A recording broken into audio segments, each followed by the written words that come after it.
Okay, everyone. So I'm going to show you guys how to access Edmentum. Usually I recommend having a bookmark saved. I recommend saving under your school email, so make sure you're logged into your school email. If you're not using Chrome and things like that, there's always other ways, but I will have a video out on how to log into your school email, and that'll help you have your Edmentum login. So you can always have the bookmark up here. Now, let's say you don't have that.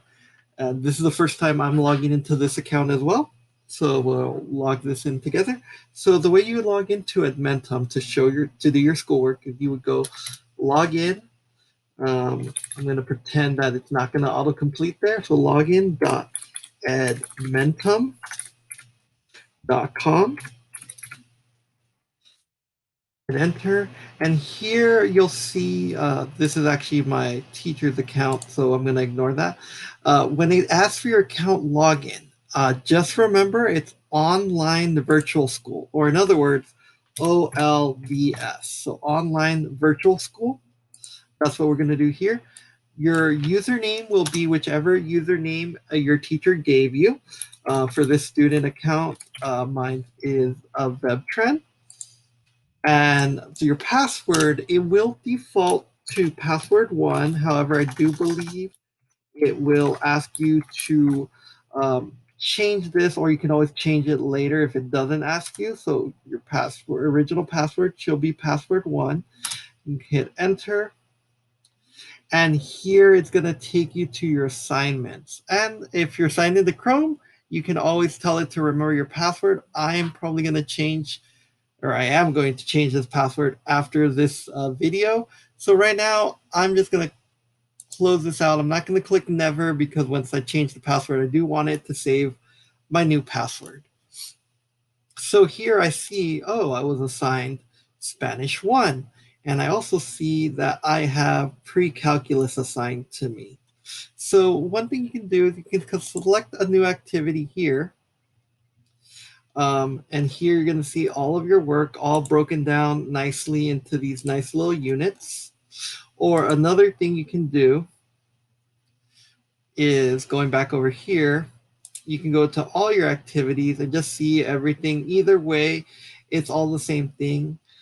Sometimes you may not be able to see other units. I kind of gave myself full access to this, so I'm able to see everything, but I can break down this by unit and I can see here all these assignments that I have to do. Now, I can just go into this and start working on it. If you see here, this is the post test. This is the test you would take at the end. Most of the time, this will be locked for you, meaning that you have to complete the rest, and then you would request your teacher to open it for you. So if you're ever in doubt on who to contact for your teacher, it's actually right here. Your teacher's email will be listed here. This is the best person to contact. Or you can contact myself, which I actually have. This would actually be my email right here, Victor Beltran at oflschools.org. This is who you would contact to unlock your tests. So inside here, I recommend looking at the How to Edmentum video. It just makes things easier. I will cover a lot of these topics right here. And then there's also other videos here that can help you alongside your journey with Edmentum. But let's say we go here and I want to start submitting my work. So I'm going to do exchanging personal greetings. I'm going to start this tutorial. And it's going to bring me to here. So from here, I have a couple of settings. So let's say I want my slides to be narrated for me. I can have that on. So this would read it to me out loud. I can also click to speak. I've never really seen people use this one, but you do have that option that you can just click and it can read it for you. I like having my slide narration off, but if you do want it read to you, you can have these turned on. Here, you're able to, let's get into an actual lesson. So from here, let's say I wanted to make notes. Let's say I didn't know how to pronounce hola. I can click here and it'll say it out loud to me. And let's say I wanted to highlight a certain note for later. This is more useful when you're doing assignments and you want to highlight a certain spot. You can just highlight this, click the color you want to highlight it in, and it will stay there for the remainder of class time. You can also record yourself a little virtual note here. So you would click record and it would save it. So you would have to allow it access to your microphone.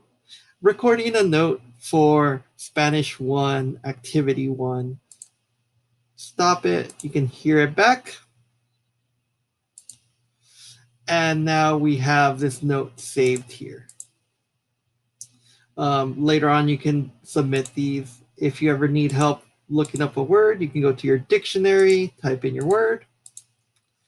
But moving on into how to submit an assignment. So here we'll see that there's a video.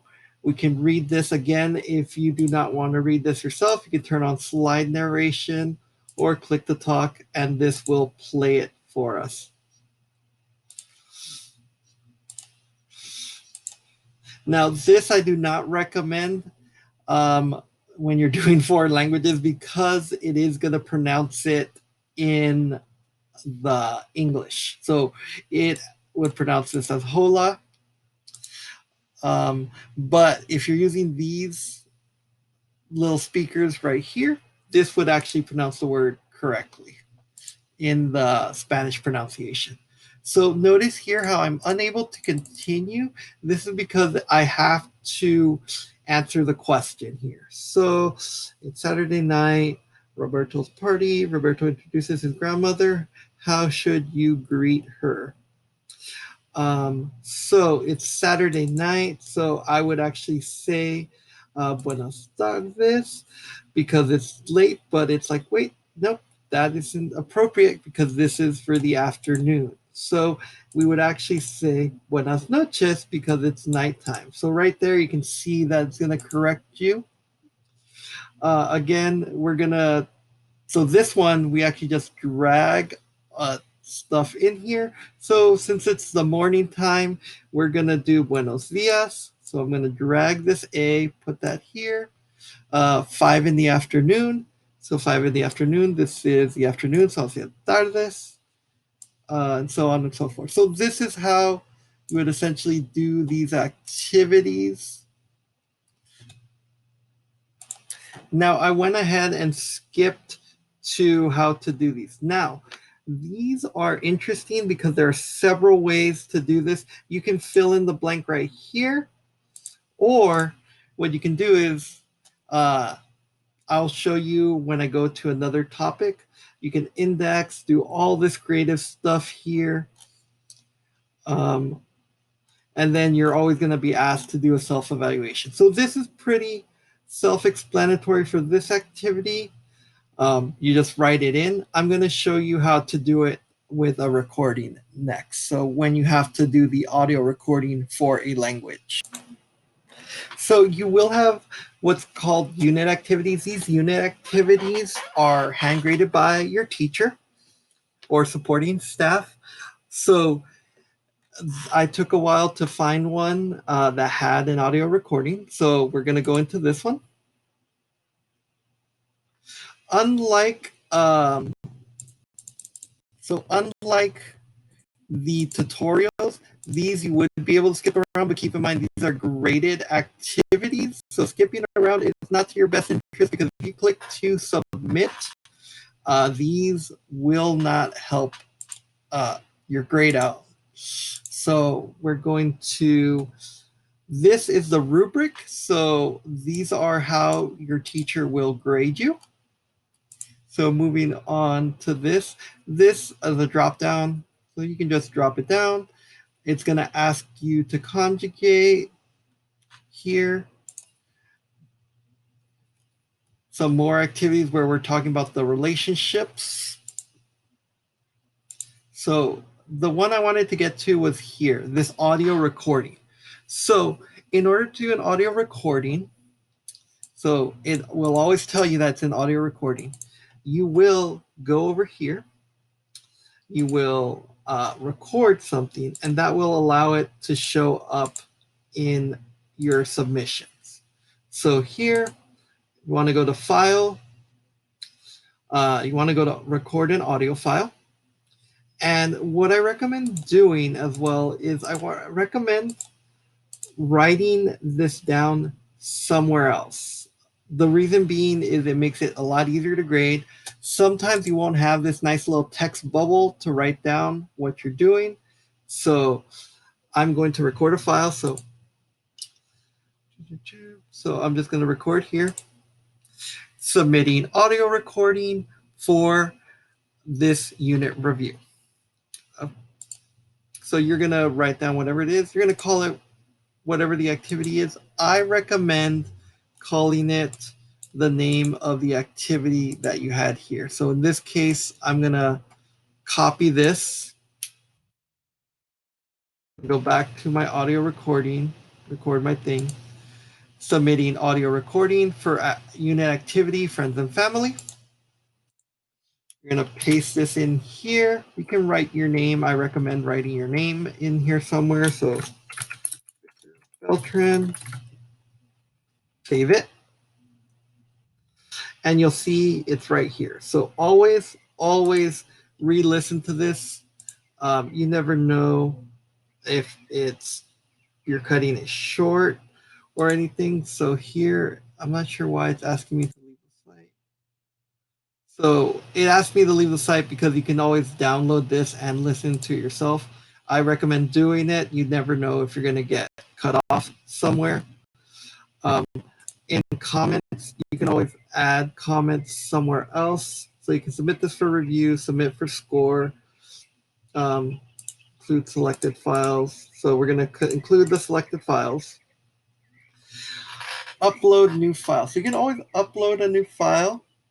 I recommend, again, opening up like a Google Doc, something else that you can submit with this just to make it easier on the teacher. So let's say I'm just going to submit one that I have here already. So I'm also going to upload a new file. I'm going to choose a file.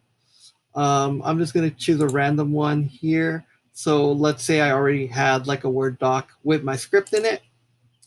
I'm going to upload that. So now not only is my teacher going to get my recording, they'll also get this doc file. This one again is a random file, but you can see that there. Now that's language. A lot of it's intuitive. But when it comes to like a topic like math, there's a few things we can do that weren't on the language part. So another one, so we're going to go to just all activities. So let's say, and I'm going to demonstrate how to do this for a unit activity because unit activities tend to have a larger amount of work in them. So let's say I am doing a unit activity for functions.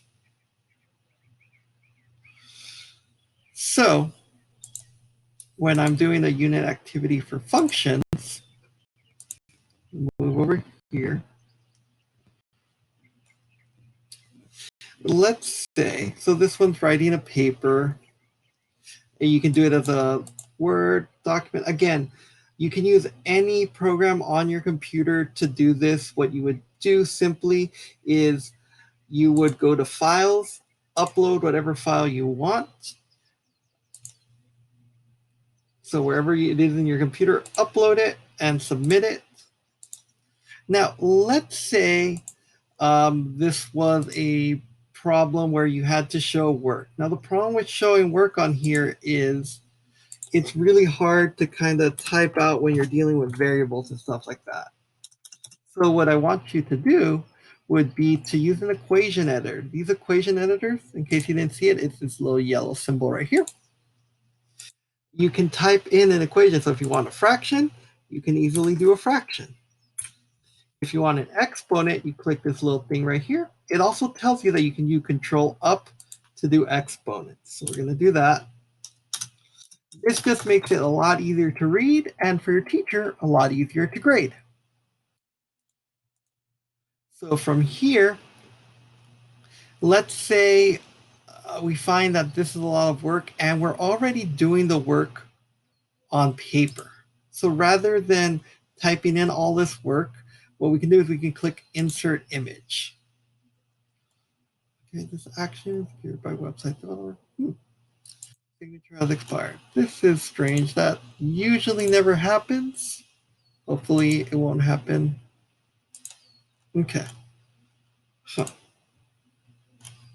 well, what usually happens, you're usually able to insert another thing. Action has been secured by developer. It's website error.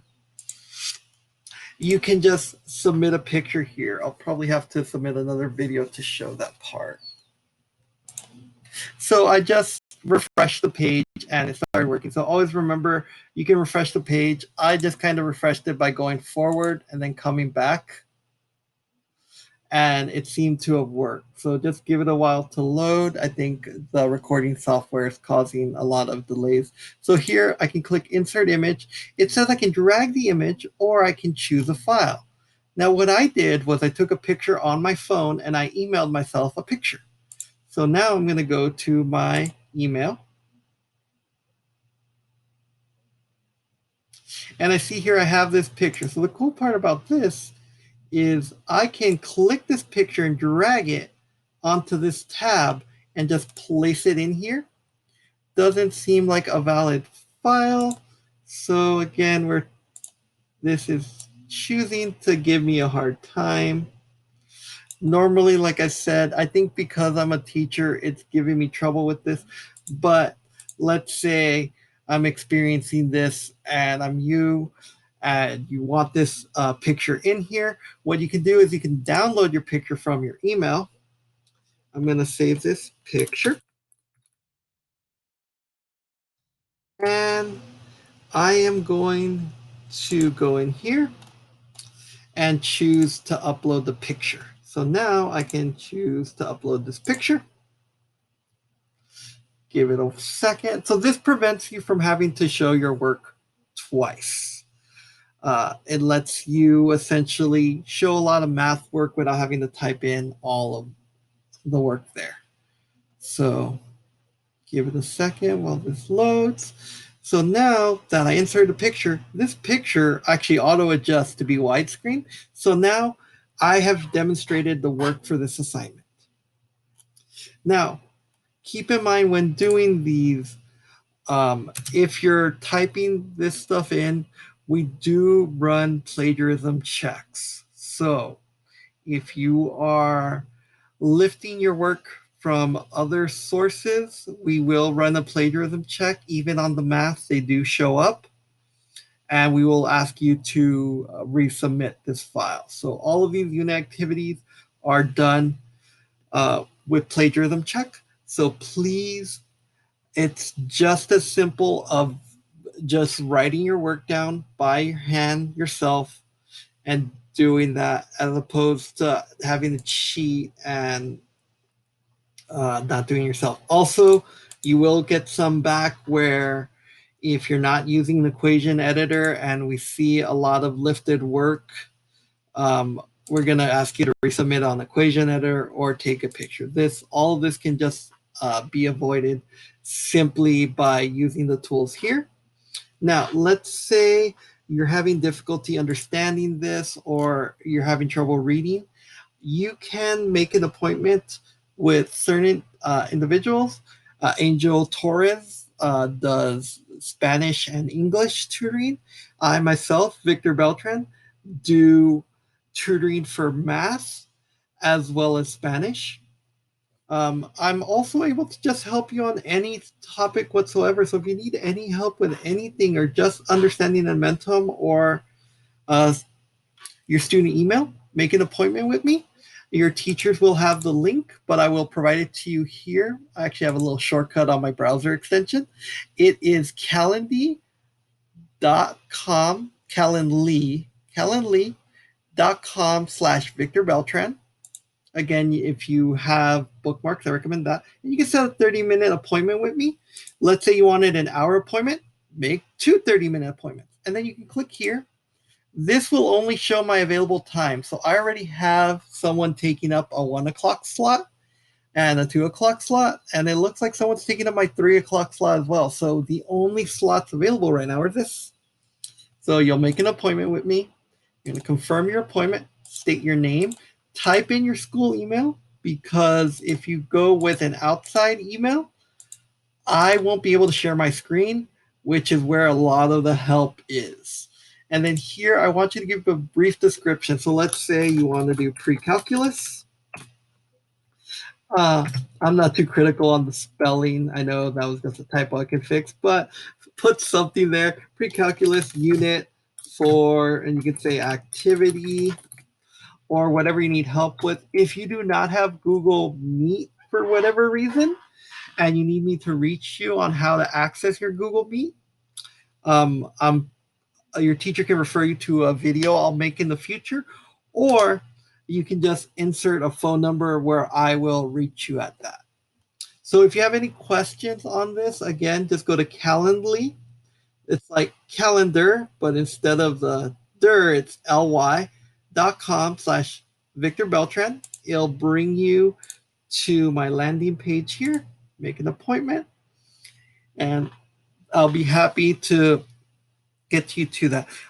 These invites will be done more on the how to access your school email. So be on the lookout for that video or watch that video after this one. Thank you.